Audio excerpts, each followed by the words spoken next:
Fuck you, Darcy. First, I'm going to fall in love with one of those little guys, and then I'm going to fall out of love, and then I'm going to totally fake die. Oh, my heart hurts because I fell out of love, and now I have to die. Ah! Welcome to the Sunday Movie Marathon. I'm Max the Human. I'm Chris the Dog. I'm Lumpy Space Princess. It's episode 62. Hooray! How are we all doing today, guys? Yeah, I'm doing good. I like the fact that we're all just like separately watching Adventure Time at the moment. It's great. Yeah, but we're on the same season, so it's even better. It's a great show. Yeah. That I watched a while ago when I was younger. But now I'm watching it again. Oh, it's a great show. Yeah, I bought the box set on Blu-ray, so we're just slowly watching it. And You by say slowly, I slowly, it's mean we're watching yeah. like half a season a day at this point. Yeah, because it's just so See, quick. so easily digestible. Yeah, it's like 10-minute episodes, so it's just easy to watch. For you me, not? that is great. You get lost in it. Yeah. Oh, I love it so much. How have we all been this week? Yeah, pretty good. That's just not much to say. It's just the same, really, isn't it? Yeah. We saw the wombats on Friday. Yes, Oh, you yeah, did. we did. I slipped up in a pile of sick on the way there. Oh, God. Oh yeah, Yeah. I tried to forget that from my Yeah. memory. Lovely. Nice. Yeah, when he told me, I was like, I like audibly gagged, and your mum was like, "What?" And I said, "Well, if I read this out loud, it's out in the ether. Everyone knows." Yeah, I got home and the first thing my parents said to me was like, put your jeans straight in the washing machine. Yeah, I told my mum as well, and she was like, "Oh God." Well, Just you get a didn't bin liner, it's smell. fine. You didn't smell. I don't Oh no, think. that's good though, because that's like the worst thing. Yeah. They were good, though. The wombats. Yeah, they were good. They were good. The Yeah. venue wasn't the best, sound-wise. No, it's not great. No. But they played their new album. And that was good. I like those guys. First time I've seen them. Is it out yet? No, it comes out Friday. So it'll be Oh. out when this episode comes out. Nice. That's awesome. Mm-hmm. Can't wait. Cool. Only a bus ride away as well. Usually we have to travel outside of Yeah. the city. Yeah. Oh man, it sucks. Like Yeah. when me and Darcy see him in April and we have to go to the O2 in Ugh. London. Oh yeah, but they're playing all the hits. They're Yeah. playing the classics, all the bops. Yeah, the thing I liked the least about this gig was the audience just clearly didn't care about any song other than like one single from the new album and the one old song they did. Yeah. Chris was talking about that one disgruntled guy who paid to see them and was like, "They only played the new stuff. What the hell's Yeah. this?" Yeah, There was like a like, couple oh- behind us that were like, what's wrong with them? Like, what Yeah, I do heard you mean? someone say, I only actually liked their first album. I thought they were going to play loads of songs from that. They missed the ball. Yeah, I think they missed should the have. mark. Yeah, they should have read up on that. It was before. an new album show. Literally album Yeah. launch show. Like what? I didn't mind the audience that much because, like, I didn't know anything. I was like, just thinking about like other things while they were performing it because I didn't know any of the songs. I haven't Yeah, heard but any, no one did any of the they? singles. Yeah. I was just thinking about just different things. I was like, oh, I'm at a Wombats gig. I forgot. And then that song everyone else knew. Like literally every like story I had seen from that night was just everyone filming Greek tragedy. Is the only thing. It was like 3 hours long, like the whole gig ish. You think? Was it? I thought they No, were it's only on only for like like an an hour. hour. What? They were on Really? for 45 minutes apparently. Yeah. Were they? I don't know. I wasn't there. It felt like ages. Yeah, they were only on for about 45 minutes Oh, to an right. hour. So, I yeah, was they going to say did that's the- like the perfect set length. I don't What, like 45 standing. minutes? Yeah, I don't Yeah, like yeah, yeah. standing there. Yeah, there was It's no long. there was no support acts either, so No. we were there like Do you know 20 what? minutes before they were on. I actually kind of wish that more bands just didn't have support acts because by the time the support acts are done, you're bloody tired. You're ready to Yeah. go home. I got home before 10. Yeah, It was amazing. that's a miracle, isn't it? For most things. Oh, well, good gig. It was a good one. Yeah, that's the only thing of note to happen to me in the last week. Yeah. I can't think of anything that's happened to me. Cool. Nothing. Overall, a good week for Yes. everyone. Nice. You want to talk about Dexter, don't you, Chris? Yeah, I'll bring it up briefly because I didn't talk about it in the TV section in the wrap up. Actually, to be fair, you did last say time. you wanted to talk about it when it was finished. Yeah. So fair enough. So they brought back Dexter because It ended originally in 2013, and all the fans like hated the way it ended because it was pretty shit, really stupid ending that kind of ruined the show. And for years ever since, there's been like rumors of them like going back to it to give it like a proper ending, and that's kind of what they decided to do. It's all set 10 years after Dexter fakes his own death. He's living in a new town, in like this mountain town that's all snowy and stuff. It's kind of about him. It's basically just the same shit again. He's going against a serial killer. There's a back and forth where they know who each other are, and a lot of shit goes down. But this time they decide to properly wrap up the story. And I really enjoyed the season overall, I think, but I do think the last episode was kind of a sour note to end the show on. It wasn't as bad as the last ending, I think, but it definitely wasn't the best. Kind of a lot of questionable stuff happens in the last episode, and they almost like completely changed the personality of Dexter and make him like really unlikable for some reason. But the majority of the show is a lot of fun. It's just as cheesy as I think a lot of the original show is. It has my favorite bits of the original show back and like my least favorite bits as well. A lot of the dialogue's really bad, but that's kind of something you expect from the show. But a lot of really great acting, interesting use of music throughout. There's a lot of like really big like rock songs in there for some reason. Like it's an episode of a character walking down a hallway to Trouble Coming by Royal Blood. Second to last episode of the season has someone burning down someone's house while War by Idols is playing. Pretty cool. A lot of really weird stuff like that I'm not sure really fits. There's a Radiohead song in the last one. Yeah, in the last episode there was a Radiohead song for some reason. And it was like a really, really on the nose pick as well. It was kind of silly. So, like, the only question I have is because, like, well, I haven't seen it, but which ending was like rated worse, this one or the last one? I think on IMDb they're about the same. For God's sake. Oh, imagine that. Yeah. Like you bring it back just to do the ending right, and then you don't even do it. Yeah. You've done it wrong Brilliant. again. Yeah, I know a lot of people really hate this new ending, but I thought it was okay. Or are they just pissed off because it's almost some as bad? people actually do hate it more. But Oh, wow. I think the general consensus is it's better, but still not great. But I didn't have a massive problem with it. I don't think it's a great ending, but overall, yeah, a lot of fun. I was glad to see it come back. Hopefully they do more stuff like this with shows that ended badly. I don't know. Yeah, Imagine if they do brought it, like Game of Thrones back, but they only did it for like one season. Yeah, but then And then if they still they do tried it to bad wrap it again, up. It would just be terrible still.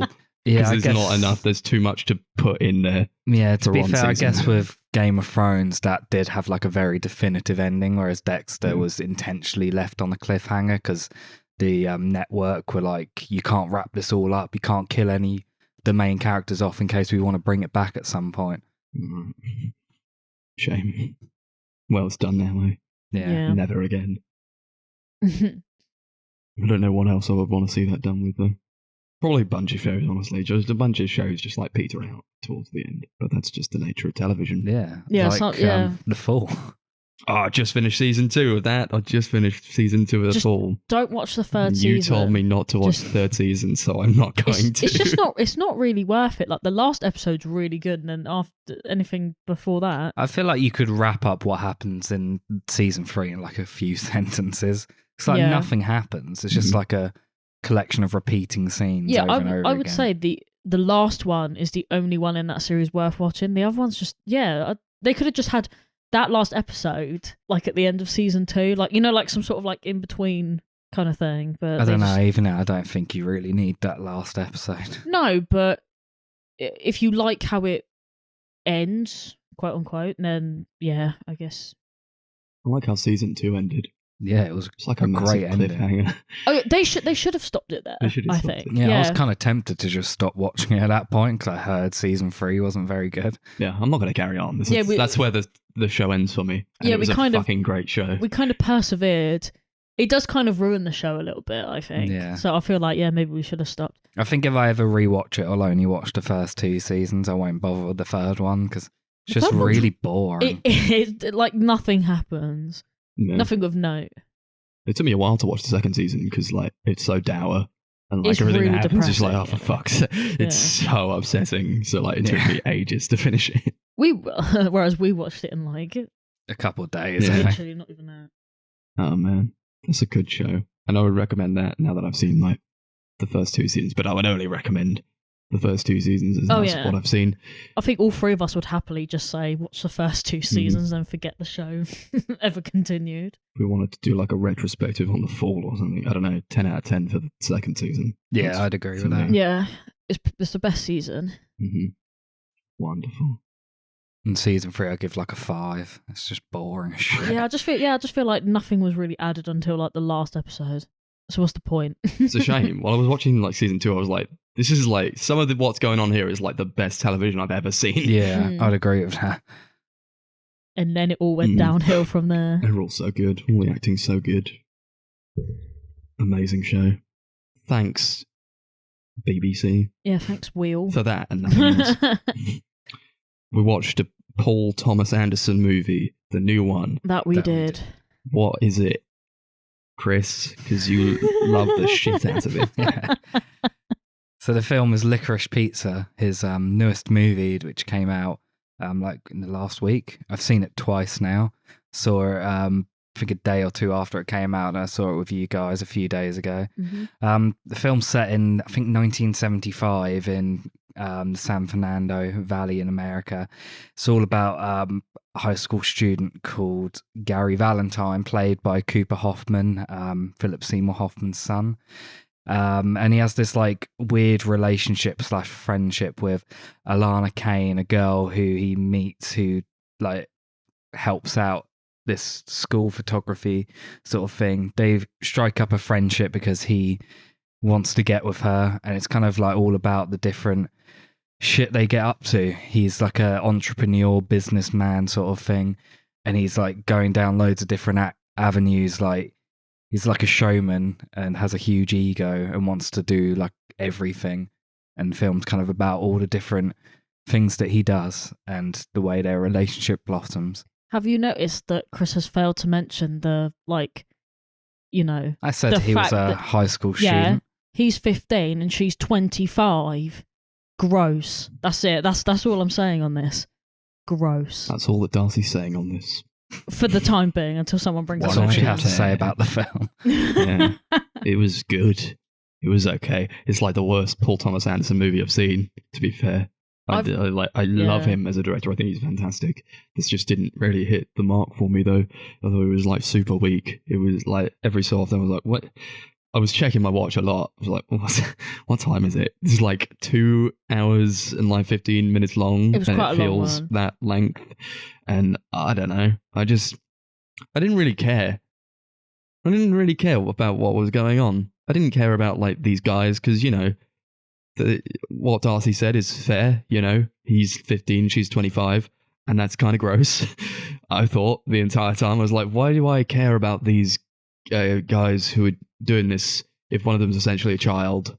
Like, imagine if they swapped the genders round for this and like it was a 25-year-old guy and a 15-year-old girl.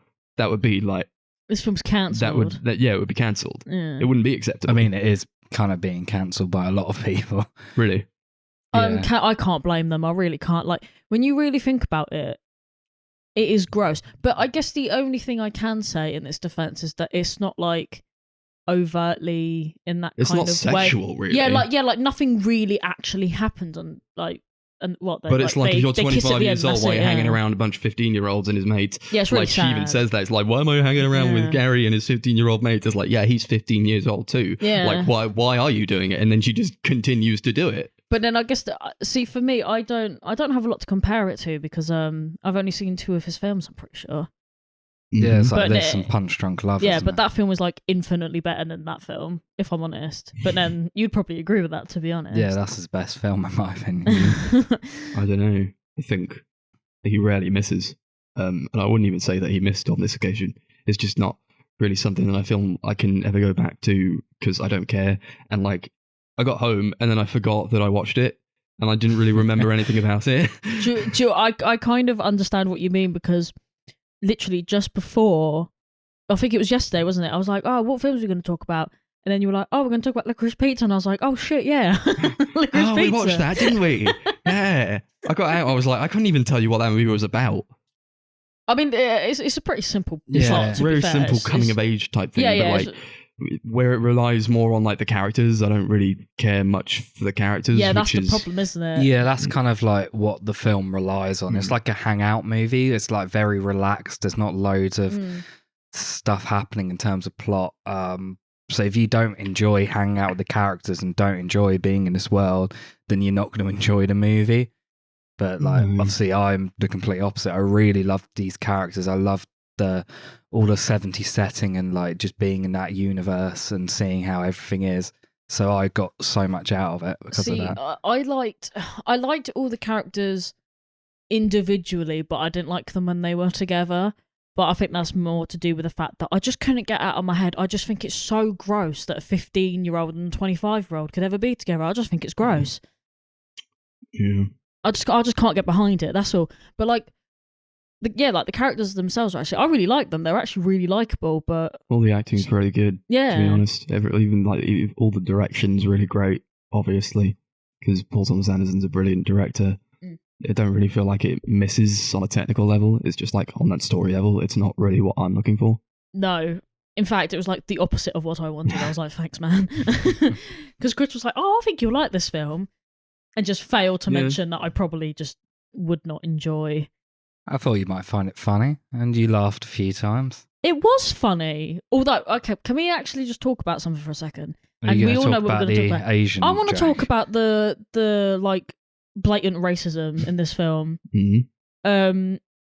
I was actually I think I was just shocked more than anything else, because it wasn't necessary for anything at all. Was it like the guy who puts on an Asian accent to talk to the Asian woman? Yeah, and then because they're Japanese, and then he was like, "Oh, what are they saying?" And he went, "I don't know. I don't even speak Japanese." He's speaking English to her, but with like a Japanese accent, and it's like really over the top and stupid. That happened. Like I kind of laughed like the first time. I was like, "That's silly." Yeah, I laughed because I was keeps shocked, happening. Yeah. I was like, "Why is he doing? Why does he keep doing this?"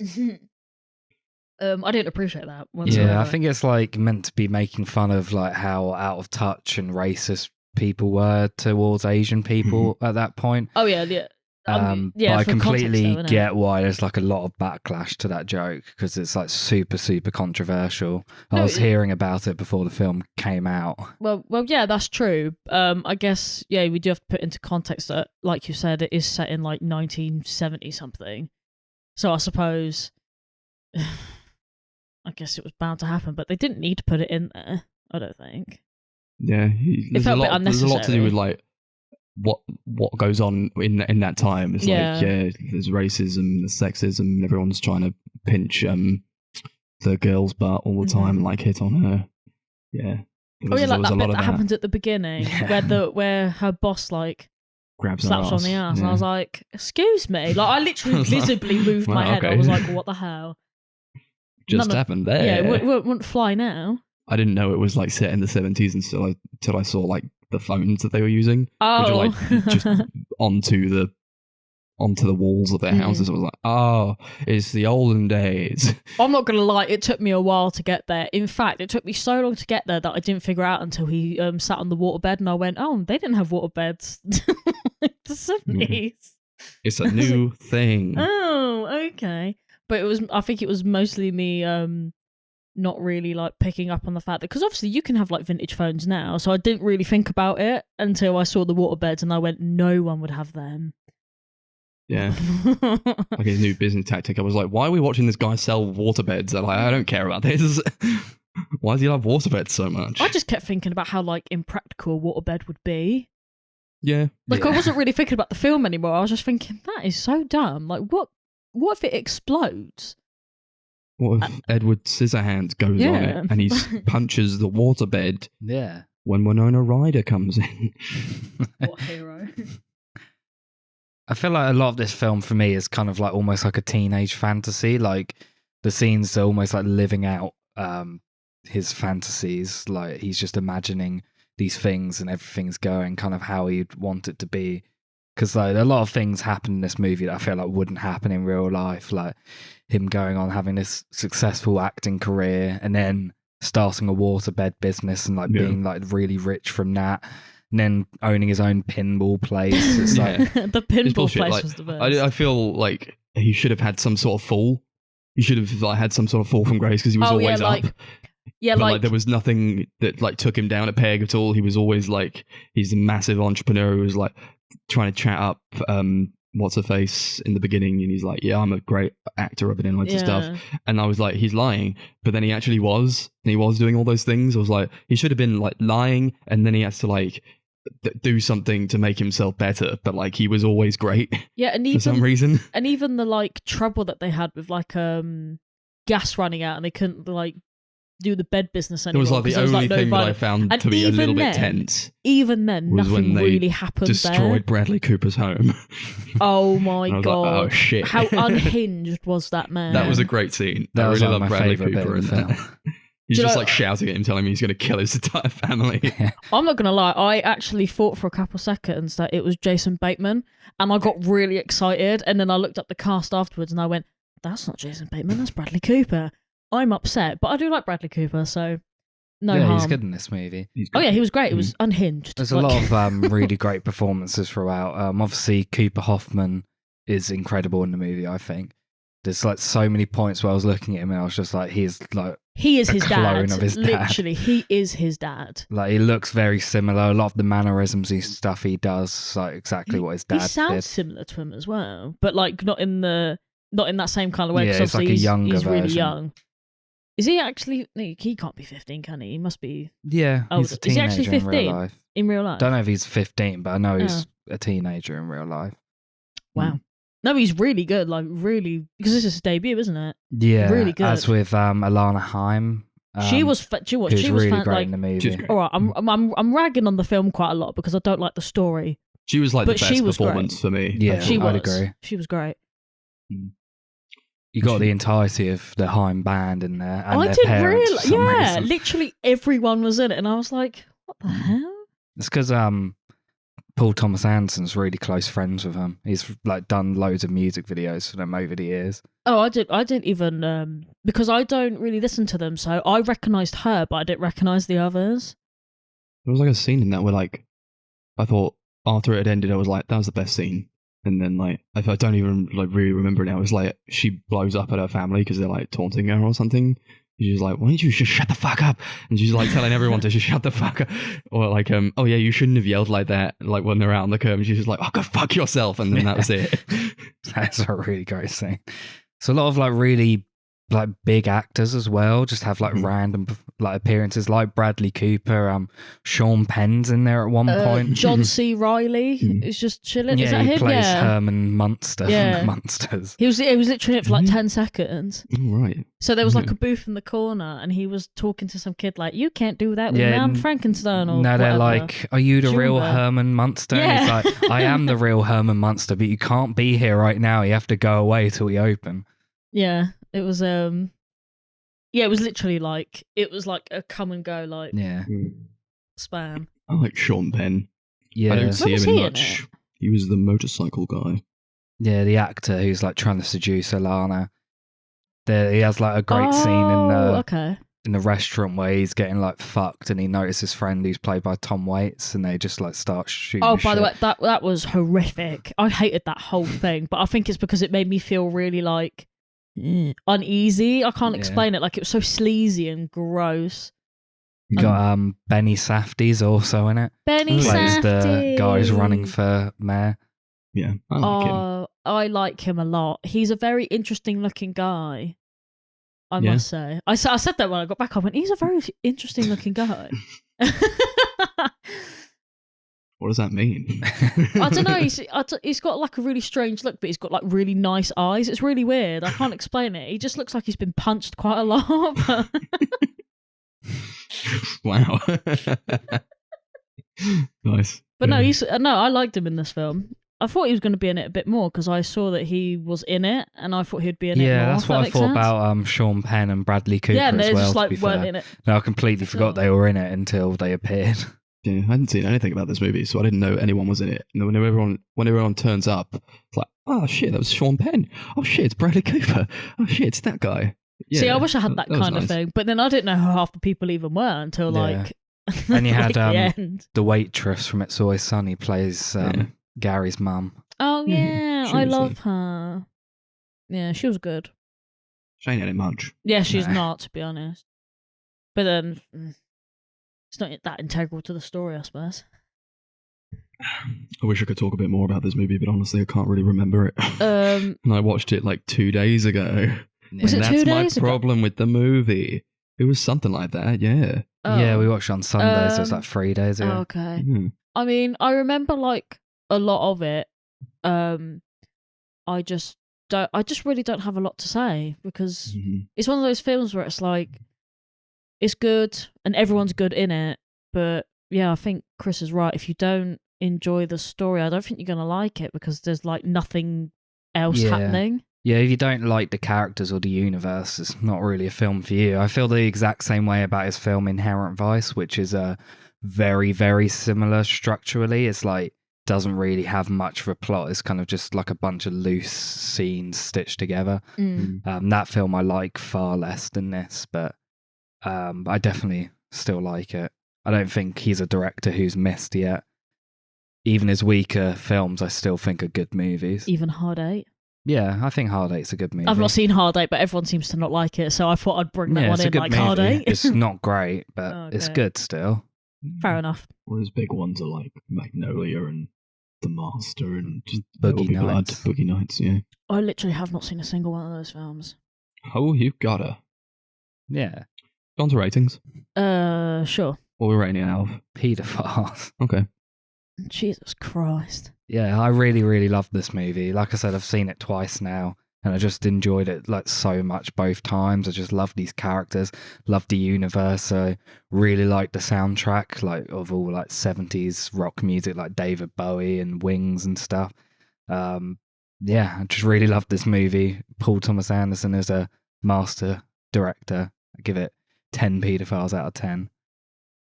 I think you like laughed when you announced that. It's like, ha, pedophiles. We don't have a pedophiles. Yeah, it's. Yeah, you're such a freak. It's weak, honestly. It was kind of weak for me. Won't watch it again, probably. It's like not one that I feel would enhance on a second watch. Otherwise, like, I'd be a bit more keen. I'd be like, maybe there was something I missed there, but I don't know. I just kind of sat there and took it all in. It's not for me. I much prefer, in terms of like a hangout movie, I don't know, like Once Upon a Time in Hollywood. Yeah, I prefer that film. Yeah, that film was amazing. 6 pedophiles out of 10. I actually can't believe we're writing it out. Yeah, I This can't is believe so it. ridiculous. Oh, I don't know. I think if this film had been like with characters of like a nice legal age, I think I would have enjoyed it a lot more. But I just can't get past it. It's enough. It is personal. I just can't get past it. 7 pedophiles out of 10. Cool. Now we're doing some movies. Who'd have guessed? We're doing Whoa. Darren Aronofsky movies. We got Requiem for a Dream. We got The Fountain and Black Swan. Mm-hmm. Take it away, Chris. Darcy? Take it away, Darcy. You picked this one. Indeed, yeah. So we obviously did this in, or I say obviously, we did this in order of release. So I am first. Requiem for a Dream came out in 2000, and it's about 4 people dealing with addiction, essentially. 3 of them dealing with drugs, another one kind of dealing with drugs, but it's on like a different sort of scale. And it's just essentially about the downfall of addiction, basically, with a lot more tenseness to it. What do we think? It was okay. I said to someone that I was going to watch this movie, and they were like, "Oh, that's a movie. Oh, that's devastating movie. It's devastating. That's a movie you have to talk about. When you see it, you just have to talk about it." And I got out of it, and I was like, I could quite happily not talk about it. I don't care what was going on. I didn't really care for the characters all that much. You know, it's a good movie, but I don't think I got a sense of like everyone's like, oh, it's devastating. I didn't feel devastated. I didn't feel really anything. I thought like mostly a lot of the technical stuff was pretty cool. But like in terms of like an emotional reaction, I just kind of sat there.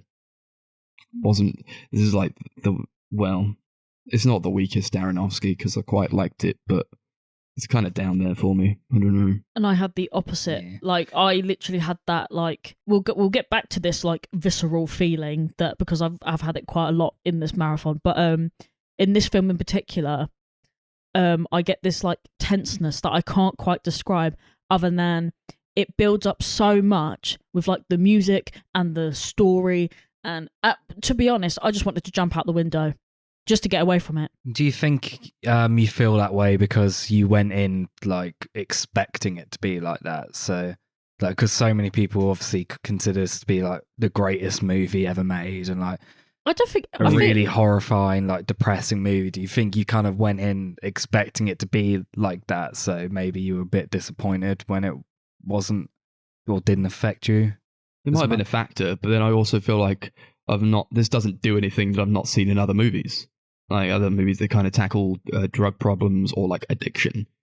I don't think it's really a far cry from like, I don't know, like Climax is like something that I kind of equate to this in terms of like, it's a lot of people doing a lot of drugs, but it's like so like horrendous and everything that's going on is like terrifying, but I don't get like that kind of feeling from this, and I don't really like all the acting is really good. I'll say that. I do like this movie. I think like, you know, Jared Leto is fantastic. Jennifer Connelly is brilliant. Marlon Wayans, even who I don't really see in a lot of good movies, but like he really does a great job in this. Ellen Bernstein's great. Everyone's great. Everything is great, but it's like I don't really connect to it. I don't think. Yeah, you just didn't get that feeling. Like, yeah. I know what you mean, because sometimes you watch a film and you're looking for it's like, oh, they're doing feeling. Drugs. Yeah. I've seen a movie about people doing drugs. Yeah, I think I don't know about Chris, but I guess for me, I feel like maybe it's because of how like I don't know, because everything is so bad and so wrong, it kind of builds up in my own head. So I feel like I'm feeling it 6 times more than I should be, because I'm just watching people on a screen at the end of the day. Like I don't know why it makes me feel that way, but I literally just wanted to leave the room. I can't watch it without feeling some sort of way. And every time it ends, I go, that is the last time I'm watching it. And then I pick it from the marathon, and then I regret it about half an hour in. Yeah, it's not a film that, well, it definitely doesn't affect me as badly as it does you, Darcy. A lot of what I love about the movie is just how it is just on a technical level, and like Max said, the acting. That's kind of mostly what I get out of the movie, because I do think technically it's really great. I love all of the visuals throughout. I think it's very creative visually and how it's trying to tell the story. Like there's a lot of like usages of like split screen throughout, which I wish was used a little bit more, but when it's used, I think it's really effective. Like in the opening scene where got Ellen Burstyn like hiding in her room and like Jared Leto snapping in the apartment and stealing her TV. Like I like using those different like perspectives like halfway through the screen. I think that's really interesting. I love like all the bits where they're doing drugs, where there's like loads of fast cutting and like close-up shots that are kind of creepy but like really gross at points, and some points like makes it almost look cool. Like, a lot of it I feel like it's kind of the opposite of what they're trying to go for. Yeah, it's almost like it's directed like a music video. I think those bits, yeah, it does look, kind of has like really a rhythmic sort of feel. All of that is like probably my favorite stuff in the film, I think. I mean, yeah, it's like visually I've not seen that kind of thing happen very often, especially with like these weird like stop motion bits where like they're eating food but then it just goes and then that's it, like the food's gone, and it's just like you don't see any like movement. It's just kind of like there. I mean, yeah, I don't see it very often, so it was like kind of cool, but I also really hated like the excess noise. Yeah, like they were like playing a pop it or something. Stuff. Yeah, like every time they're like, what did people like why do they take pills like that? They put it in the palm of their hand and they like clap their hand to their mouth. They're like, yeah, oh, okay. It's like a I've- pop. And yeah, it just I like feel- goes in. It's like, why do you not just put it in your mouth? Yeah, like it just doesn't make sense. I mean, I guess for me, it's like another sensory thing as well. Maybe for me, and maybe not you guys, but I definitely get that like sense of when there's like a lot of noise and like loads of the shots are like really really brightly coloured and stuff. Like this film hits me in a way that it probably shouldn't hit me. But then a lot of other people would agree that it hits them in a certain way, because I see it on TikTok all the time. Like 10 films you can only watch once because it's so upsetting, and it's always on the list. Like, Yeah. so I can't be the only one that feels that kind of way. I would say Yeah, this is a no. film that I would only watch once because I don't care about it. Oh no, do you know what? And that's fine. Like I won't watch it again because I can't handle it. Like I can't do it on a I don't think it physical scale. I don't think it ever glorified the use of drugs though, which I quite found probably Is that the whole wise point, though, choice, right? you know. Yeah. Because like their lives really do get fucked up. The whole film's kind of got like quite a dirty aesthetic to it, which I found quite interesting. It's probably good to go for that kind of thing and not glamorize it too much. Yeah, I felt I quite think filthy. that's kind of the point. It's almost like an anti-drug film. It kind of shows the Mhm. horrors of what could happen if you get addicted or don't use correctly. I guess if you ever wanted to have an anti-drugs film for a school, this would be a good let's place just to show start, this to wouldn't it? kids. I wouldn't show this to a child. Oh, you know what I mean? Like, I wouldn't actually show them that, Probably but show it to a teenager. I'm sure they'd yeah, be fine with it. yeah, probably. I'm sure they'd be fine with it. This is the famous can't. last words, right? I mean, Time to go do some drugs. No one's saying that after seeing this movie. no, but then I kind of got that feeling from Train Spotting as well. I felt that Yeah. kind of way. Like, I was like, oh my God. In fact, in Train Spotting, I would argue that there's like bits that are like significantly worse than this film. Yeah, I get more of a reaction from Train Yeah, Spotting than I so do do with I. this. Train Spotting is a better movie, I think. Yeah, I think so. Yeah, I hate to agree. I like that Jared Leto's just like always stealing his mum's Yeah. television, selling it, like buying drugs with the money, and then she buyback. goes to buy the TV back. This whole like cyclical thing. It's quite sad actually when you Yeah. think about it. But then I guess that's just part of it, isn't it? That's part of addiction that I guess people don't really talk about because people are too busy glorifying like how great drugs are, I guess. You don't think about like all the kind of things that you have to do to get by. It's why it's an addiction, right? You Yeah. need to stoop to like the real lows. Yeah, like this film Stealing from definitely, your own mother. Yeah. Imagine like I could I'd watch this film and be like, okay, I'm never gonna touch a drug in my life. Yeah, if there's something You I know. could point to this movie that I fucking hate, like I actually hate it, it's like that show that Sarah's watching, where like there's just this Oh, guy, be he's like they're just like chanting their Juice song, they're saying Juice a lot, and I'm like, oh, shut up. Do you know what I kind of please. wish that we did though? On the menu there was a juice bit. I want to know what juice Yeah. was. Was juice just that? Like it's just like Yeah, maybe they just sections played of the juice. TV shows. Like, Yeah, like I didn't understand. Sarah's got juice. Sarah's got juice. Oh, Sarah! I was like, shut up. Stop Yeah. saying it. Yeah, it was a little bit repetitive, Yeah. isn't it? I suppose. Her like relationship with TV is almost like an addiction in itself. Like she seems to be quite isolated from everyone and just spends a lot of her time just inside watching this same show over and over again. I'm gonna be on TV. I got to admit, that would drive you mad in itself, wouldn't it? Hmm. Just watching the same show. Like, wasn't there anything else on TV? Maybe she taped all the episodes and just Maybe, watched yeah. them. Does she even know that she's going to be on that show? Yeah, was The it Juice that show? She's Yeah, like, you're going to be on just think of TV. Didn't we're say what calling though. you, and you're going to be on TV, and she just believes them. Yeah, and the thing is, she believed it to be that show that she was Yeah. watching, as if like that's the only show Yeah. ever on TV. I feel like there's a possibility that even that's like not a real thing. Like maybe she What she just did. it could have been like her going insane. Oh yeah, because there Yeah. was that like slight bit at the end where she runs out of the room and the TV's not actually playing anything. So Yeah. maybe, yeah, could be. There was like the part where like she's watching, she's like having a breakdown, and then like the set of her apartment actually gets broken down because it's a Oh. set for the TV show. Yeah. That's Oh, that my was awesome. favorite bit in the film. So It's cool. so creepy, I think. That's like the one bit in the film that like really terrifies me. Like when like her and like the host, like the better version of her, come out of the TV and like there and they're all like warbled up because they're like from the TV. Yeah, and they're like mocking her like flat. Yeah, it's so creepy. It's really horrible as well, actually, because I feel really like sorry for her, because if you think about like her life and you know what I mean, like her husband, I guess, died, and she's on her own, and her son's a druggie, and never sees her except to steal her TV, and then she's like basically addicted to uppers or whatever. I don't know. I felt like out of everyone's story, I felt the worst for her. Her story's the one that like really, like I'm really invested every time I watch it. I think a lot of that comes down to the fact that Ellen Burstyn is fucking incredible in this movie. She's so good. She's one of my favourite actresses. Obviously, she's like probably best known as well for the Exorcist. She's the mum in that. She's great in that movie. I think in this she might even be better. Like she genuinely gives one of my favourite performances in any film in this. It was just so convincing, wasn't it? Like I just honestly, I can't tell you how uncomfortable this film makes me feel, which is a reason why I will never watch it again. I can't do it.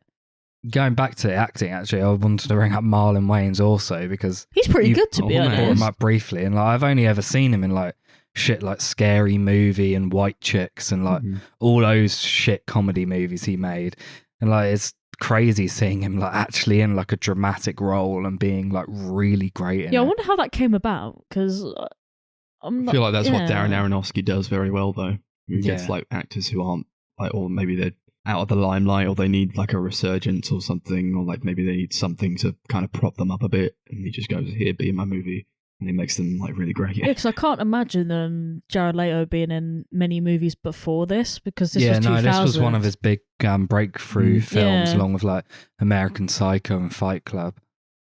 I like Jared Leto a lot as an actor. I do. I actually prefer him as an actor, if I'm totally I think he's made some honest. Bad decisions in the past with roles, but you know, he's done some really good work, honestly. Yeah, I think he can be good when he's in the right performance.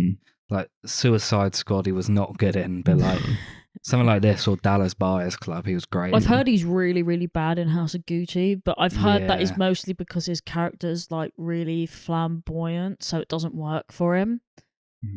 But until I've seen the film, I'm not really going to comment further. Works for something like creepy, like in Blade Runner 2049. Yeah, he's great in that as well. I think he suits that kind of thing, maybe, because he almost in himself is almost like interdimensional. Like I feel like he's not really a person. I can't explain it.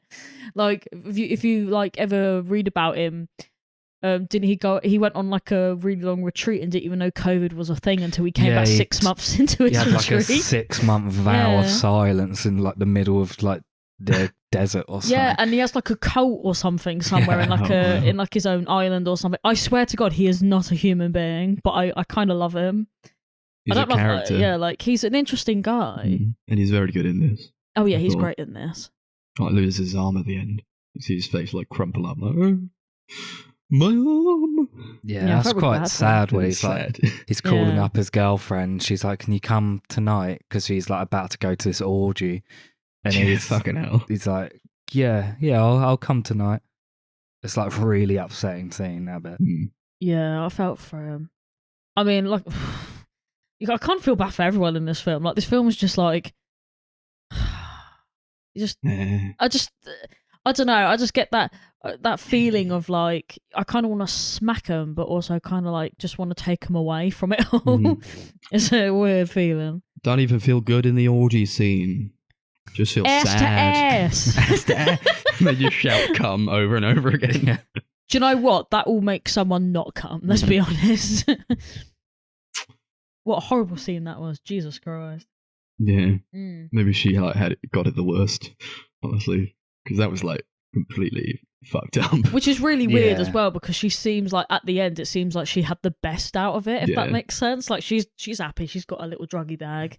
She's all right. She's content. But she kind of had to like just completely humiliate herself and demean herself to get. I know, but if you look at everyone else's ending, she seemed to have it the best, which is sad when you actually think about it. Yeah, at least she didn't have to go for electroshock therapy. Oh my God, that looked absolutely horrific. Poor Ellen. Or Sarah. I What's her know. name? Sarah Goldfarb. Yeah, What name? great name. Oh, right. She like stops eating. So her fridge She just like... eats that one her grapefruit. fridge is like trying to attack her because she won't eat. I hate that That's bit where the fridge terrifying moves. as well. Yeah, that She wants to freaks fit me into like out. her red dress. That's like obviously a commentary on like who's allowed to be on television. Like that you have to conform to like a certain body shape to like. It's like her own thing that she's putting on herself because she has to fit into her own dress. But like, that's a thing, you know. That's what people go through. But like, there's also, is there no repercussions for like doctors and you know the professional medical people who have like basically just given us speed? Nah. Like, was he a real doctor then, or was it just like, because surely I don't know, does that actually happen? I don't know. I imagine it does, sadly. I just don't know. I know this was 2000, so this was like a whole lifetime ago now, but It's also a bit heightened. I don't know. It's yeah, like I guess so. yeah, Yeah, that would really happen, but it's like yeah, but sometimes it does, you know, and like maybe like a doctor wouldn't be that incompetent, but like people get drugs by any means whatsoever if they're that addicted to I it. suppose so, yeah. Ugh, how bleak. Something else I really love about the movie is the music. I think it has a really great Oh, score. yeah, I It's like love it. Super iconic music. Like that theme song is like Doo-doo, super doo-doo-doo, memorable.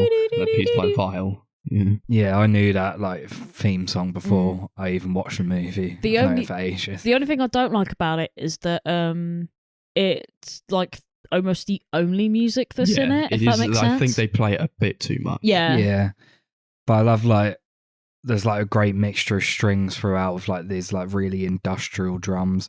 Yeah, that sounds very, very of its time, but Yeah. I think it really works well in the film. Mm-hmm. I guess I can't really fault it for being of its time because it is of its time. Do you know what I mean? I think that's a little bit harsh. Like, oh, this film was made in 2000. It's very 2000. Well, yeah. Well, that's the chaotic energy of it. But I know what you mean. I love that shot where like it's like an aerial shot of Jennifer Connelly in the bath, but she's like hunched over, so you only see like her back and her face is completely submerged in the bath. That was like kind of creepy. There's a lot of really, really great cinematography throughout, I think. I love like any time there's like the camera's like attached to someone's body. It happens like a few times in the film. Like I think it's happens when Jennifer Connelly like first leaves is it Little John or whatever his name is? Like the guy that she like sleeps with right near the end who invites her to and the orgy. it like moves around Yeah, on she her like face and stuff. leaves his Yeah. apartment. She looks like really upset, and the camera's like attached to her, so like her face is just perfectly centered as the rest of her body moves. I think anytime it does that, it just looks really great. Yeah, I love those kinds of shots. Yeah, I've made me feel a bit sick.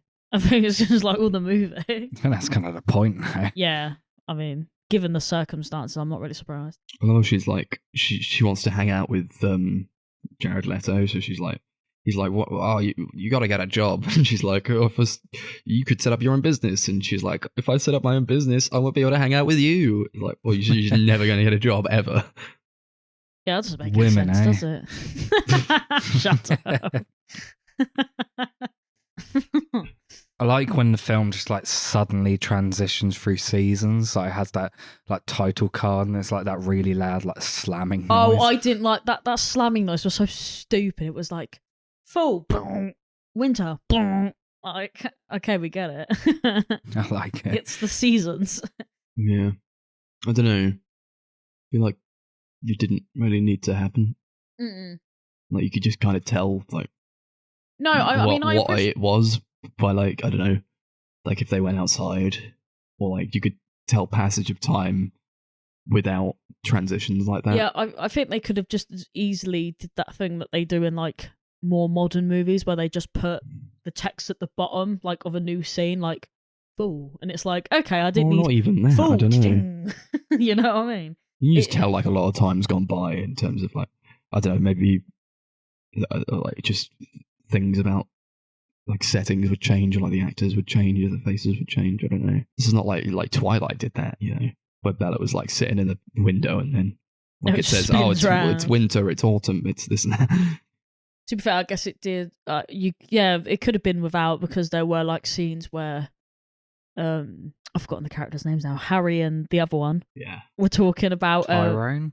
Is it Tyrone? Yes, yeah. Yeah, that's Marlon Wayne's character. Yeah. When they were talking about last summer, and I was like, well, yeah, I guess so, because that means time has definitely changed since last summer. But I guess, I don't know, it's just, I don't think it was necessary, but the noise was just very unnecessary. Just dong. Summer, dong. Yeah. Dong. Ratings. Dong. Yeah, let's do it. Dong. Should we do it out of dongs? I was going to say out of Juices. Let's go out juices. Juices. Yeah. It's a really great movie, I think. I do get what Max means from everything he said. I think it's not like a super accessible movie that I think everyone in the world could watch. But I'd still recommend it if you want something a bit chaotic, can be a bit depressing at times, but just like a really well-made movie, I think. I'm going to give it 10 juices out of 10. Yeah. I don't know. I just kind of got up. I was like, that's that. On to the next one. I felt nothing. So I'll give it 6. Because it was pretty good. It was decent. I liked a lot about it, but I don't know, just didn't really connect with it. 6 juices out of 10. Thanks. I never want to watch this film again. I don't recommend it to anybody on the basis that it's just I can't expect, like, after you watch it, you just don't want to do anything at all. It just sucks the soul out of you. So, but on that basis, I'm going to give it 9 juices out of 10. What did I get? No, yeah, we'll go with 9. Cool. Doesn't matter what you gave it. No, it was actually 8, but my brain went 9. So 9 from natural instinct will just stay 9. Be excited. Be excited. And then we jumped into the next movie immediately. Like, that's that. Let's go on to The Fountain, directed by Darren Aronofsky again, and it was from 2006. It's like a movie. It's about well,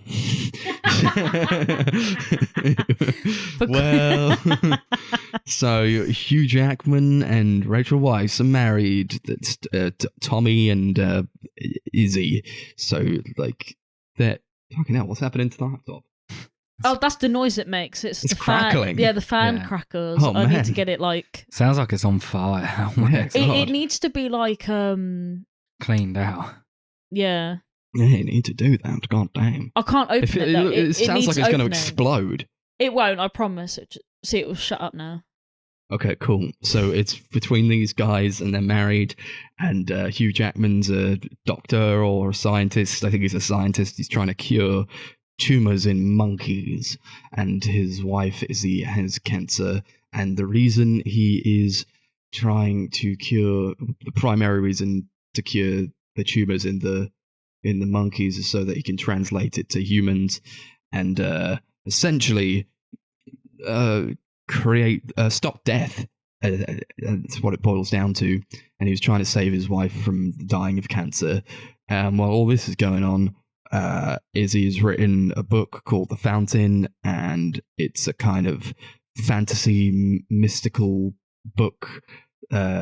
Takes place in like a magical world where Hugh Jackman plays Thomas, I think, and he's got to stop the Inquisitor who's going around. He's trying to conquer the world. He's got to do it for his queen, who's Izzy in the book. What do we think of this one? It was a film we watched, all right. Yeah. Do you want to go? I didn't really care about anything going on.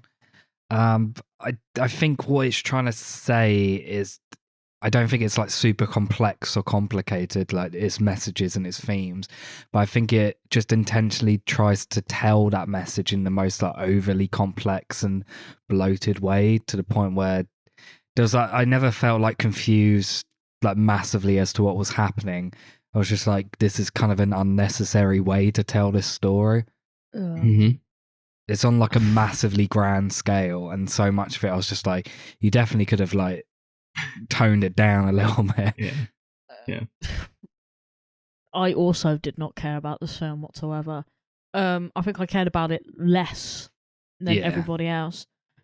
I just don't know where to begin with it because the story is simple. It's told in a very complicated way, which is fine because I feel like there are quite a lot of things to this story that kind of make it about what it is. Like there are like other sort of like messages and like meanings that I'm supposed to get out of it. And do you know what? I appreciated that. It's fine. But I just didn't care. It was I think there was lots of it where I was like, oh my god, like I was genuinely like quite sad about some of it because it was just like I really felt like the sort of like relationship between Hugh Jackman and whoops, meant to know that. Rachel Weisz. That's the one, her. Like I really felt it. Like I felt like there was like a genuine like relationship there, and it was really sad because obviously she was dying, and he was like, I must desperately try and save her, blah blah blah. But after that, it just becomes whatever. Like it was a simple plot that could have just stayed that way, but no, there was like really terrible CGI of Hugh Jackman turning into this thing in a bubble, and no, forget it. Just no, this film wasn't for me. Sorry. Yeah, I hear what you're saying. Maybe it could be a bit too complicated. I feel like it's like everything Darren Aronofsky like is in like one movie. This is like so much his kind of thing. He's like really in there with like heavy metaphor for something that like maybe doesn't need it. Like Mother was kind of like that. Yeah, I didn't like that movie that much either. But I love this movie. And I Someone love Mother should as well. I fucking love The Fountain. I think it's fantastic. I think, I understand what you guys are saying, but also I appreciate the way it was told because I've not really seen something this weird and out there because it could so easily have been just like his wife is dying of cancer, he's trying to stop it, and then like you don't even need the fantastical elements in it, really. You kind of don't, because it could just be like a short and simple movie about a guy's obsession with trying to find a cure for something that he can't cure, I think. But I appreciate the idea of going for something a bit more fantastical with it, to kind of contrast like this science to the mystic, and like likening our real world struggles with something that can't really be comprehended because there's a lot of bullshit in the movie, kind of where like he's in this bubble in space and like he's eating a tree and like he's just constantly ascending in this tree with a bubble, and like what the fuck is happening? Yeah, there were things that was almost like unexplainable, but also in context to like the whole story or like the individual pieces, they make sense, but also don't make sense. This is like these things don't make sense, because when you lose someone, shit don't make sense, man. And, it's hard to come to terms with these things. And sometimes the only way to kind of process it is to go for something a bit more out there, because to convey those kinds of feelings with words doesn't really cut it. No, it like on a visual level, it was quite fascinating because there was just things happening, and it was like really interesting, but it was one of those films that I can't quite describe, because obviously I can't describe what it's really about because there was just a lot happening that was like out of worldly. I think with the story of like The Fountain is like it's the story within a story. The Inquisitor is trying to take over the world. He's trying to take over these countries. They like get out a map, all of the countries that he's infiltrated, like mapped out in red. It's kind of like blood like through a body. It's like cancer. He kind of represented the cancer that was going through Izzy's body, and like because she was like the queen in the story, it was like her kingdom. So it was like as he goes through her kingdom, he's like a cancer that's going through her body, and Tommy has to like stop him as he's kind of like an antibody within her own anatomy, trying to protect her as this knight, as he tries to do with the tumors in the monkeys as well. The monkey was cute. Donovan? Yeah. Good old Donovan. I don't actually have an issue with the way it tells this story, like telling it in a very huge sort of way, with like it like switching between different like stories almost, all connecting into one. The biggest problem I think I have with it is that I think it's too short to be able to balance all three of these out to the point where I'm like invested in it. Mhm. I think that a lot of like my boredom towards the movie comes from the fact I just was struggling to really get invested, because I felt like it just didn't really have time to fully flesh everything out. Yeah, I really like the parts where it was just Tommy and Izzy in like the real world, Yeah. in their own like human, like in their Yeah. form and space. But like the rest of it, I just didn't really care about. If that Yeah, makes I sense. really loved that. I almost wish there was like more scenes with them together. Yeah, because they were so nice and believable. Like it was Yeah. so sweet, like sad. I can't explain. Like them, I like that. I like that a lot. And then after they went, I was just like, Yeah, I okay, think whatever. maybe if there was more scenes with them together, I would have been much more invested. And like when she dies, like towards the end, maybe I would have actually like cared a lot more than I did. I actually thought it was really It sad when is she died. It sad, was but so sad. I wasn't super invested in the characters, so it didn't really like affect me massively. Oh no! Whereas I feel like if I had more time like spent with the characters, and it wasn't just kind of jumping through different things, I would have been into it a lot more. I felt like I felt that way on a first watch, maybe a bit more, but this time, not so much, because I kind of feel like, you're talking as if like the book is like not even kind of connected, but it's like it's her own interpretation of what's happening within her body and like within her life and how she sees Tommy. Whereas when we're with them in like the real world, I guess it's more from Tommy's point of view, trying to save his wife. But like, and as we follow him in the book, it's not really him we're following, it's like her interpretation of him. So I feel like we get kind of both sides to that. And like, I felt really upset when she died, honestly. Yeah, it was like, it was I was really, like, really almost sad. cried. I was very emotional. I think it's handled really well. Although I don't know if I felt that way on a first watch so much. I probably felt a bit more like you did, Chris. Yeah.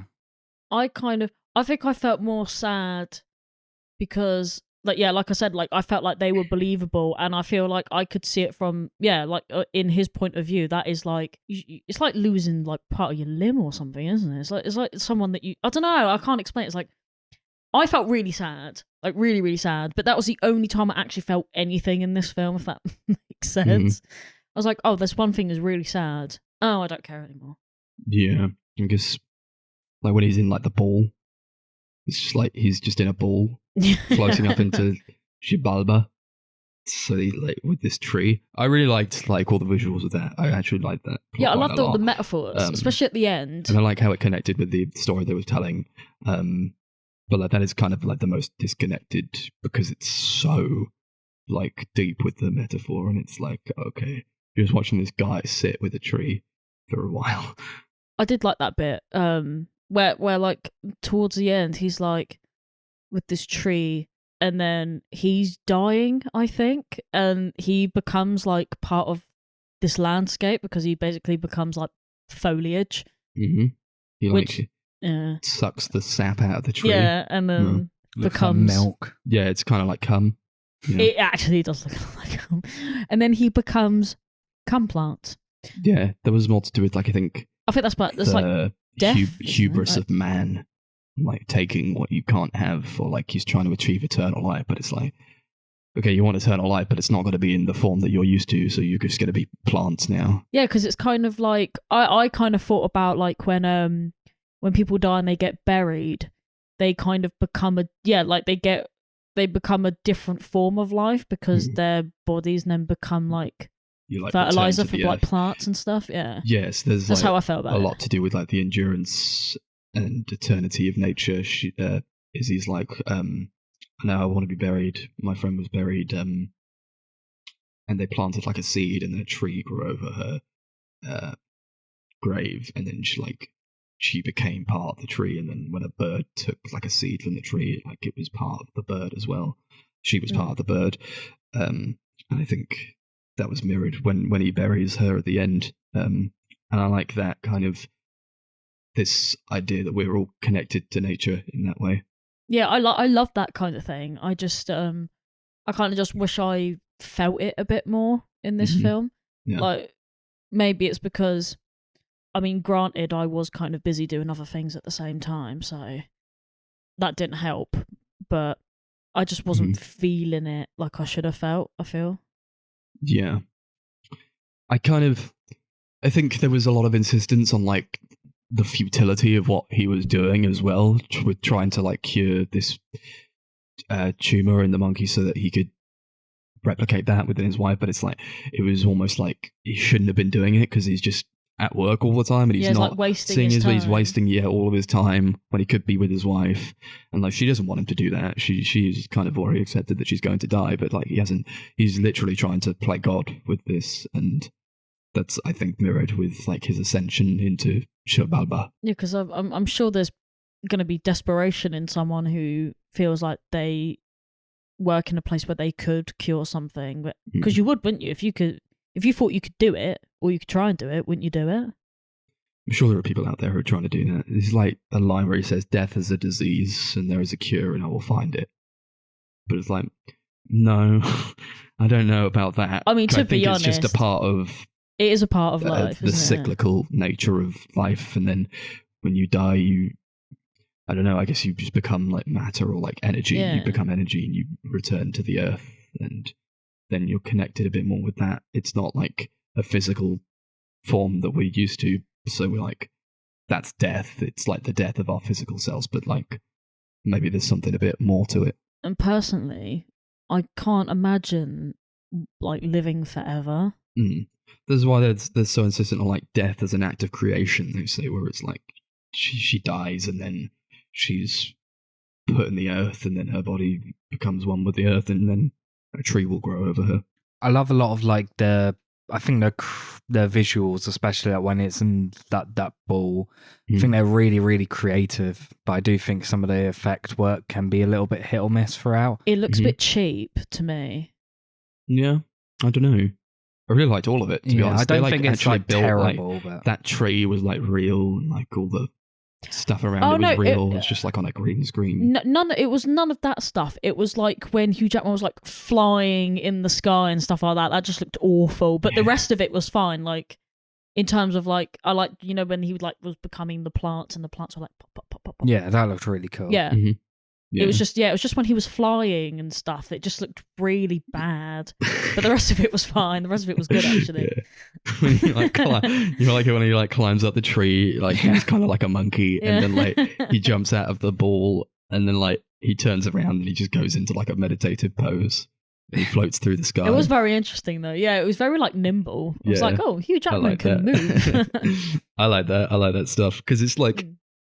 It's so weird. It's weird and out there, and like you can't put that in a movie and just like have people go like, okay, like, it's kind of stupid in a way, but like I respect Aronofsky for like having the balls to kind of do that with this movie about like a woman who dies of cancer. Oh yeah, fair play to him, because you don't really see it, do you? And I feel like someone should be brave enough to give it a go. It just didn't pay off for me, but yeah. I respect him for it. I actually kind of respect his choices because they are really weird. Yeah. There's a few bits throughout as well where they like repeat like shots or like small scenes, and I felt like that could be a little bit repetitive sometimes. Oh, I know what you're talking about. Like when she comes into the room and she's like, "Let's go for a walk," and he's like, "Yeah." No. They show that like 3-4 times in the film, and like I kind of get it. I get like the importance of it and why they wanted to bring it back, but it got really repetitive watching it over and over again. And like that shot of like him like running after her in the room and her like basically them like play chasing each other, that was like repeated quite a lot as well. Yeah. See, I don't know about that. Yeah, I mean, if this film was longer, I feel like it might have been more like warranted. But this film's only like an hour and a half or so, isn't it? Yeah, I felt like it wasn't long enough for them to justify playing the same clips over and over. If that makes sense. Like if you've got like a 2.5 hour film, then maybe yeah. Yeah.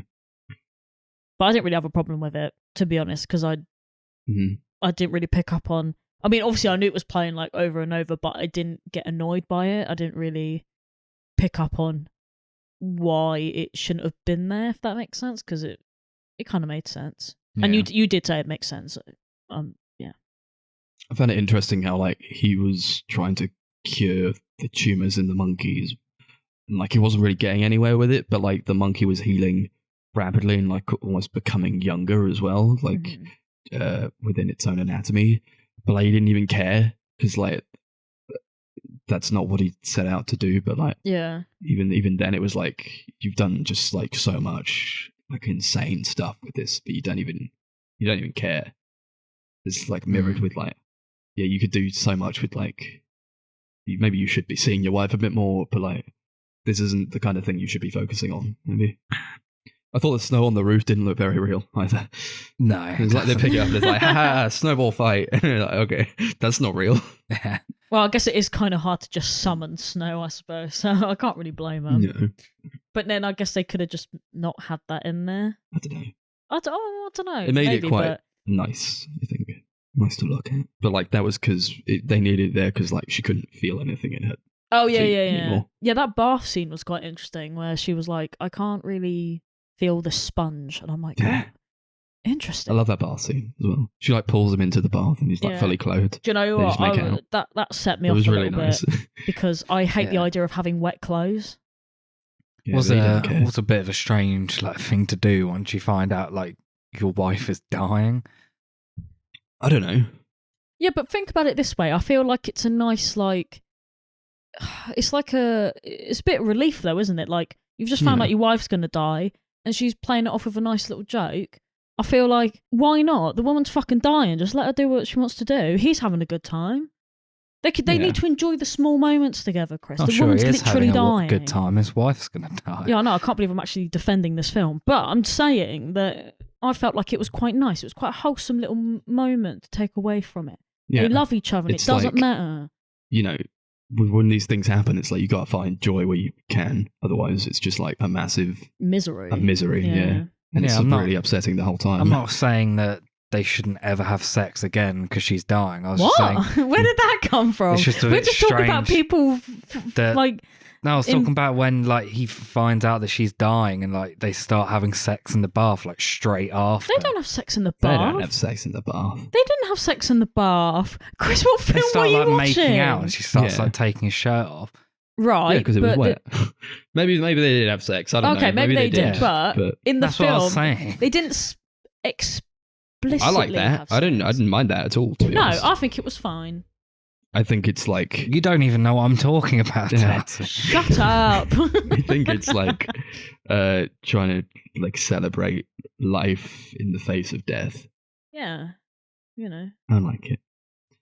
Honestly, I don't have like so much to say about this movie because like it Nah. is quite short and it's quite overt with its messaging. I just like how it does it, you know. And I think this is a movie that pulls people in different directions, and I think I'm very much on the side of like really loving it.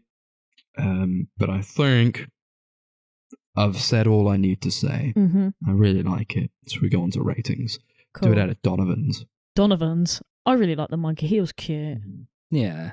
I don't think this is a terrible movie. I do think it's a well-made movie. I just don't really connect to what's going on. Maybe that would change on a second viewing, but I'm not like super drawn into rewatching it. Maybe sometime in the future, but I'm not planning on it anytime soon. So I give it like 6 Donovans out of 10. Yeah. It's fucking brilliant. I love it. One of my favourite Aronofskys. Because it's just like so his kind of thing. And I think he should be making his kind of thing very unapologetically. He had to like, when he made Mother, people were like, yeah, just tell us what it's about actually. And he had to tell them. And it was like, okay, well. Yeah, I it don't just kinda understand that away 'cause from it's that. like really obvious what Yeah. it's about. It's so obvious. It's like one of two things maybe. Yeah. Anyway. The Fountain was great. I love it. 9 Donovans out of 10. Thank you, Darren. I don't really know what to say. Yeah, I didn't really care for this film, but I do appreciate the fact that it was ballsy enough to exist and provide the sort of ideas that it had in like a really nice and creative way. But other than that, I just can't get on board with it. I think maybe it's just, you know, when people say, "Oh, this film's a little bit too weird for me," I'm finally on the page of it's a bit too weird for me. So 5.5 Donovans out of 10. Lovely. Also, I need a piss. Ah! So I thought I'd stick that in there so you can see. So the last movie. Yeah. So I picked Black Swan from 2011, is it? 2010. 2010. Mm-hmm. That was close. So this film is all about Natalie Portman, who is she's a ballerina, is it? Yeah. Yeah, like a dancer. Yeah, ballerina. Yeah. Don't know why I was thinking it was something that isn't ballerina. She's a ballet She was an dancer. engineer. So she's a dancer who basically gets hired to be the Swan in a new production of Swan Lake. And as the film progresses, she kind of has to embrace the dark side of the Black Swan because she is the White Swan normally. She's like very innocent and virginal. And kind of the film's all about her slowly going insane as she embraces the Black Swan more and starts to hallucinate and turn into a swan. Yeah. I love that explanation of the film. Movie's fucking brilliant. Yeah, This this is film's my favourite Darren Aronofsky movie. Yeah, I'd agree. It's so fucking, like, every time I watch it, I'm like, I'm not going to like this as much as I used to, but I always like it maybe more. It's so fucking weird. It's really creepy, and like it's almost like a horror movie. I'd say it is a times. horror movie. It's 100% a horror movie. But I think it's more like psychological thriller. Yeah, really. yeah. It's like on par with, I've forgotten the name of the film now, like a Secret Window or some shit. With the secret garden. Yeah. Yeah. And yeah, it's fucking weird. It's horrible. The fucking body horror stuff is disgusting. Oh, it's terrible. It's horrible. Natalie Portman's amazing. It looks incredible. It's really like monochrome in its color palette, where it's kind of mirroring like the black and white swan. I just think it's a masterpiece in like every sense of the phrase. It's honestly amazing. Yeah, it's like a really dark, like psychological horror, I think, and it reminds me a lot of like some of like Roman Polanski's movies, like Rosemary's Baby and Repulsion. They're both like really dark psychological horror movies about women kind of slowly going insane, and I think this film is very similar in that sort of style and how it delivers this kind of very psychological horror. Yeah, don't forget Perfect Blue. The whole Oh, yeah, film, I was Perfect Blue thinking, as this well. is a very much like Perfect Blue. But no, I really like this film. I mean, I kind of knew I was going to like it anyway because it's like totally up my alley. But I remember my mum briefly mentioned it and went, "Oh, I didn't like it. It was a bit too dark and a bit too horrific." And I was like, "Sounds a bit like me. I can't wait to watch this." And there were parts where, so in the first film we watched, I felt like mentally exhausted, and then in this one, I just felt physically like repulsed, like pretty much the whole time. It gave me like Titan vibes, where all this like horrible stuff was happening, and like you could feel it in like your own skin. Yeah, Do you know what I mean? like, It was like horrible. there's that really, really horrible bit where she has like the hangnail and she like starts pulling it down, like rips all the skin on her finger off. Oh, It's me and Max were fucking literally like, oh. I fucking hate that kind of thing. Oh, I hate it so much. It's Anytime she like pulls something out of her Yeah. body or off of her body, I'm like, oh It's 'cause god. I feel like Oh, it's it's 'cause horrible. you feel it, don't you? Yeah. Like you almost imagine what it would be like to like rip, It's rip horrendously open your own visceral. fingers. It's like kind of mirroring like the lengths dancers will go to like fuck their bodies up in different Yeah. ways to like To achieve achieve, yeah. perfection, which is like a lot of what this movie's going for. It's like an obsession and trying to reach for perfection in these kind of in intolerable ways you shouldn't have to do to your own body. Yeah, I feel like Yeah. that's the whole point of this film, isn't it? Yeah, kind of. It's Yeah. like Aronofsky said it's basically like a companion piece to The Wrestler, because that Mhm. film kind of does some similar stuff. Yeah. And I think this film definitely go like where The Wrestler focuses more on like the drama and like how that lifestyle can affect the people around you. This kind of focuses much more on how this lifestyle can affect you personally and like Yeah. your own physical body and your appearance and that sort of stuff. And like the lengths like dancers and even just performers generally will go to achieve perfection to the point where it basically just like can kill them. I guess it's kind of like that industry though, isn't it? Because you have to be better than someone else in order to get it, and then you have to keep this sort of standard in order to keep your role. Because like obviously throughout that, like some of the beginning parts, they were swapping out people if they were like weren't good enough. And I guess if you have that sort of mindset as well, where you're determined to be perfect, you were gonna literally just ruin yourself doing it, I suppose. Which I guess is a message you can take away from this. I just felt it. I just felt this film. It's like something that's mirrored with Winona Ryder's character, who's like done all the things that Nina wants to do, and like she's like, oh, you are perfect, and I just want to be exactly like you. But it's like, no, actually, it kind of fucked her up, and she's like a bit crazy now. Probably shouldn't be modeling yourself after her, but like that's the kind of toll that this industry takes on people to try and like achieve perfection and stay there forever. Yeah, you know? it's almost, I got from it that it's kind of unachievable, not being perfect, but staying that way and then like having no repercussions or anything. It's like a cutthroat industry. It's like they can just like they chew just you up and spit you out. Like, but that kind of is how it is. Yeah, like somebody else is always the next best thing. It's like the part where someone says they used to call Winona Ryder, like the director used to call Winona Ryder his little princess, and then was it like Mila Kunis is like, he'll be calling you that soon, and Nina's like, no, that's only for her. But then like he does like later on in the movie. It's like, yeah, you're just like the next version. Yeah, it's like, it's kind of upgrading. Well, not upgrading, but someone will come along who's like younger or, you know what I mean? Like has the talent, but is younger, is more appealing or whatever. Like, yeah, literally the industry is like brutal. It's just gross. There's a lot of like weird, crazy effect shots with like the fucking CG in this movie is insanely good. Yeah. All like the mirror shots are crazy. Like there's so many mirrors in this movie. Like every time like if she looks into a mirror, like maybe something could be a bit off with the image that she sees, or like sometimes it's a bit more overt with it. There's a lot of like shifting skin.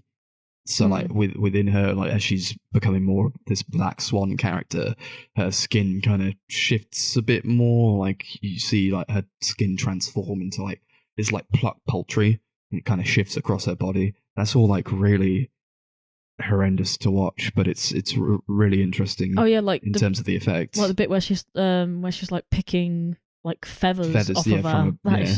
That was so cool. It was weird because I was like, I don't know if I should find this cool. Yeah. But this is insanely cool. Yeah, this is holds up incredibly well. I don't think this looks dated in the slightest. It all looks fantastic. It could come out today. Yeah. It's probably 12 years old. I didn't actually think it was that old. I thought it came out a couple years after that. No, because I saw it like, must have been 10 years ago, and I haven't seen it since. I was like 15 when I saw it. Honestly, I thought it could have came out in like 2015 and I would have believed you. Yeah, well, it's a really great movie and it's held up very well. You know, even like the way they shoot characters or like the way they shoot people's bodies is like really strange to me.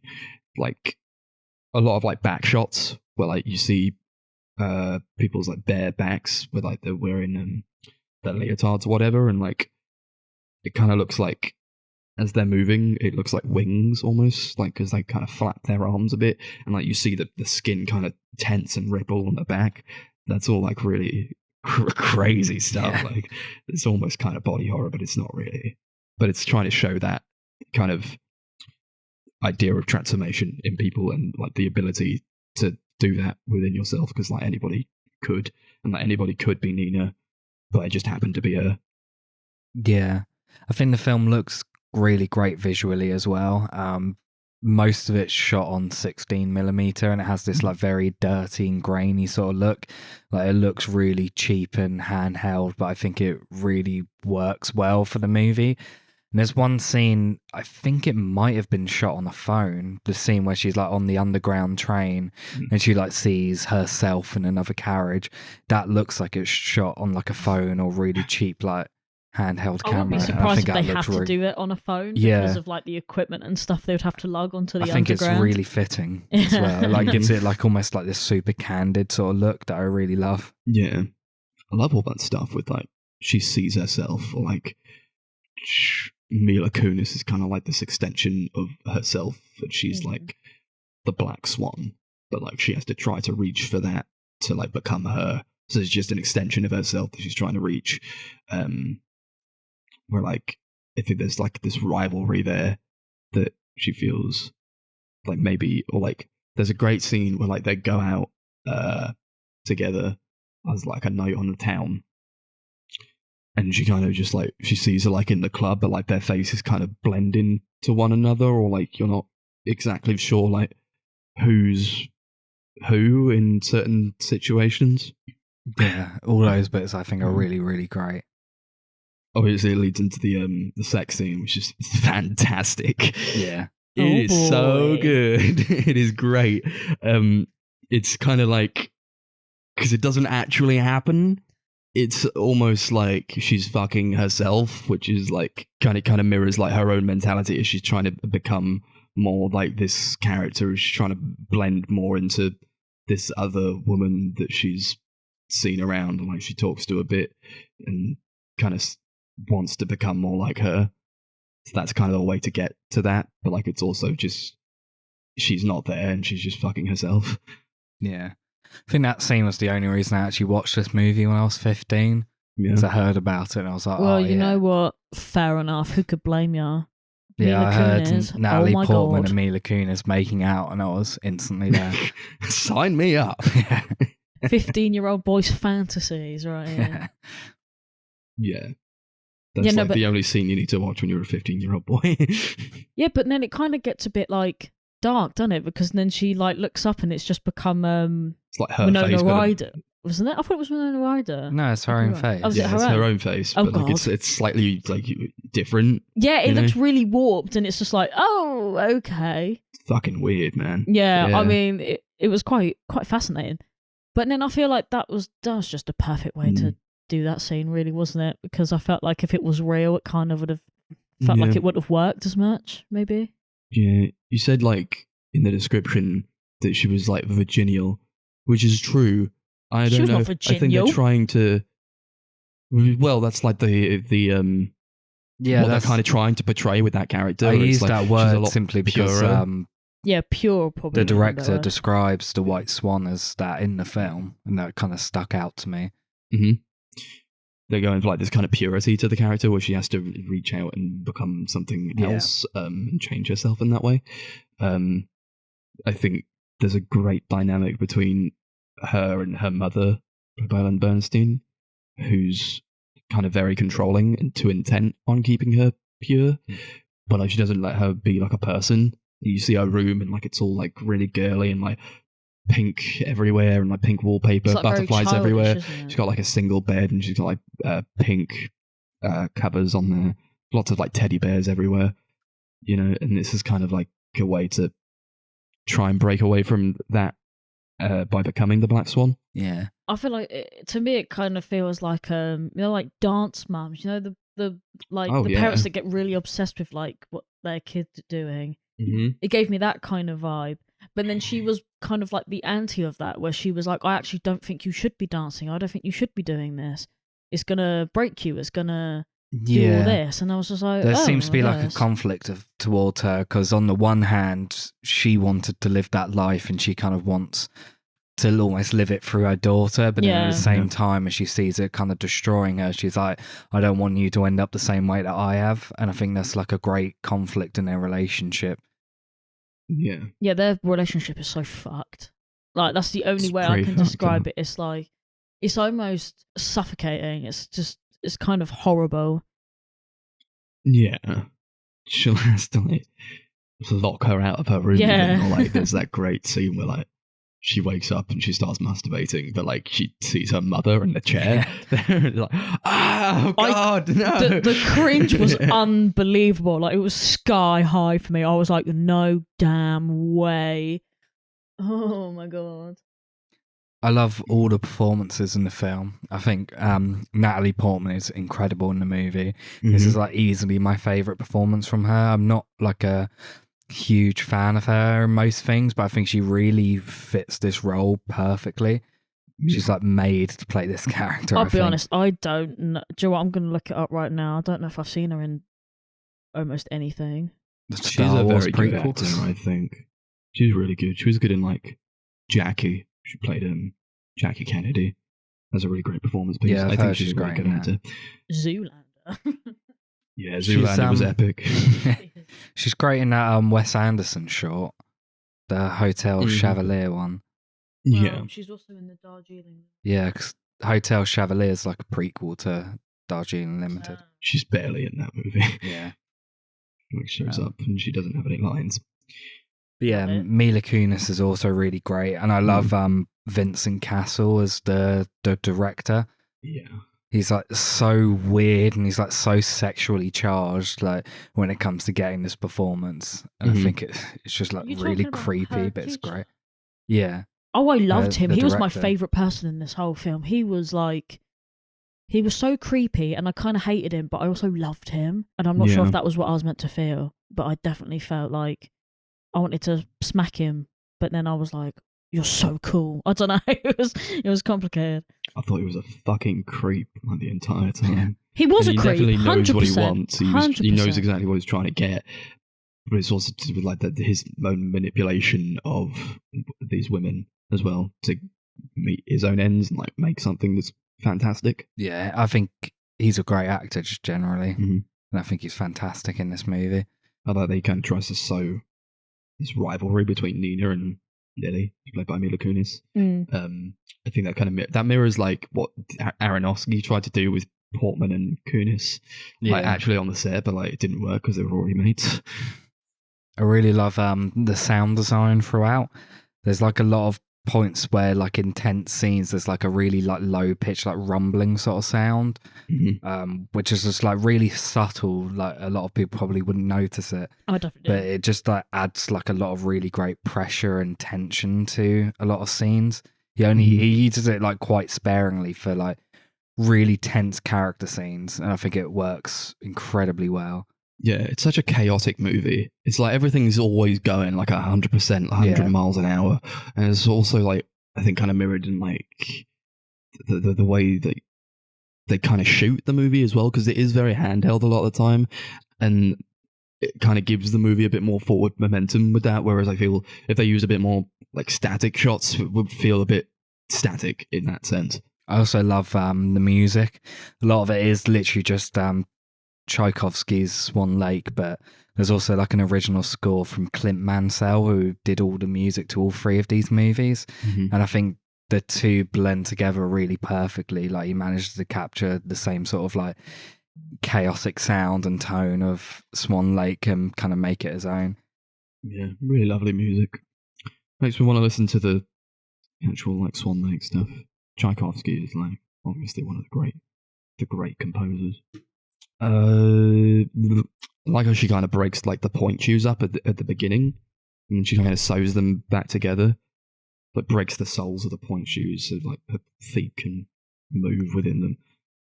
That's like, I think that's like a common thing for ballerinas to do. I think to try and manipulate their own uniform in a way that makes them move a bit more. Yeah, and that kind of mirrors what she was doing to her own body as well. Yeah, and literally in that same scene when she takes the shoes off, like her feet are like covered in bruises and like her nails look fucked. Like you can tell like instantly that this role is having a lot of damage on her. Yeah, I can't imagine those shoes being like super comfortable for like any dancer, to be honest. Especially if you're doing dances like that for like what? Because they dance like all day, pretty much, don't they? Pretty to much. Like prep. Yeah, she's like dancing all day at rehearsals and when she gets home as well. It must take quite a toll on your feet, you know what I mean? Yeah, well, I'm sure it does. Yeah.